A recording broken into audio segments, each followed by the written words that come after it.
Cordial saludo, vamos a mirar ahora el ejemplo 4 en el cual aplicaremos de nuevo la ley del coseno.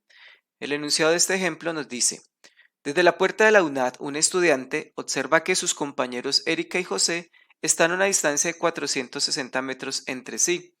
Si la distancia desde la puerta hasta Erika y José es de 380 metros y 500 metros respectivamente, calcule el ángulo que se forma en el punto donde está la puerta con las visuales que salen desde ahí hacia los compañeros.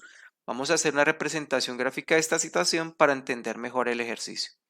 Tenemos entonces aquí este punto que representa Erika y este punto que representa a el estudiante José. La distancia que hay entre ellos dos es de 460 metros.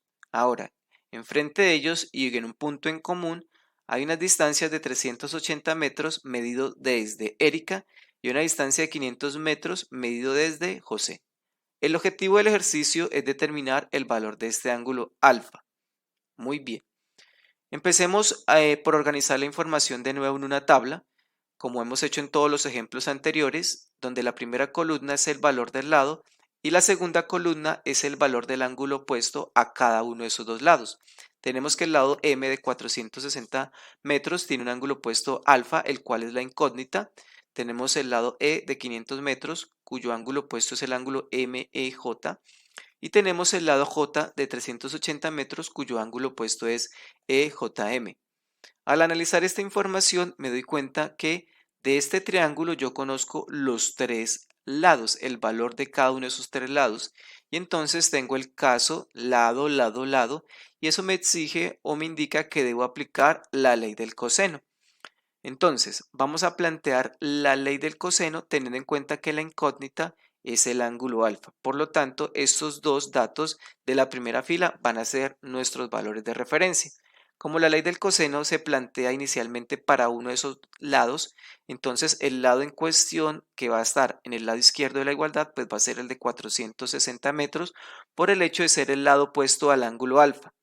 Entonces, la ley del coseno me dice que esos 460 metros elevados al cuadrado deben ser iguales a uno de los otros dos lados, también elevado al cuadrado, más el tercer lado elevado al cuadrado, menos el doble producto de estos dos lados que estoy elevando al cuadrado en el lado derecho, es decir, 380 metros y 500 metros multiplicado por el coseno de alfa, el cual es el ángulo que es opuesto a estos 460 metros o, visto de otra manera, es el ángulo formado por estos dos lados conocidos, 380 metros y 500 metros.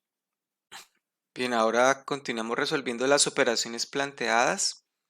Este valor de 394.400 metros al cuadrado que está sumando en el lado derecho lo pasamos a restar al lado izquierdo. El valor de menos 380.000 metros al cuadrado que multiplica el coseno de alfa lo pasamos a dividir al lado opuesto. Aquí en esta parte podemos simplificar los metros al cuadrado. Hacemos ley de signos, dividimos estos dos valores y finalmente obtenemos la expresión de 0,481052631 igual al coseno de alfa. Ahora tenemos que eliminar la función coseno para que quede el ángulo alfa despejado. Para ello, pues debemos aplicar en ambos lados de la igualdad la función inversa de la función coseno, que es la función coseno a la menos 1 o arcocoseno, que es lo mismo. Al aplicarlo en el lado derecho, nos damos cuenta que se cancelan las funciones coseno a la menos 1 y su inversa coseno y queda solamente el ángulo alfa. Cuando digitamos este cálculo o esta operación en la calculadora, obtenemos que el ángulo es de aproximadamente 61,2 grados. Es decir, el ángulo que se forma desde el punto M a los puntos E y J, que son donde están los estudiantes Erika y José respectivamente, es de aproximadamente de 61,2 grados.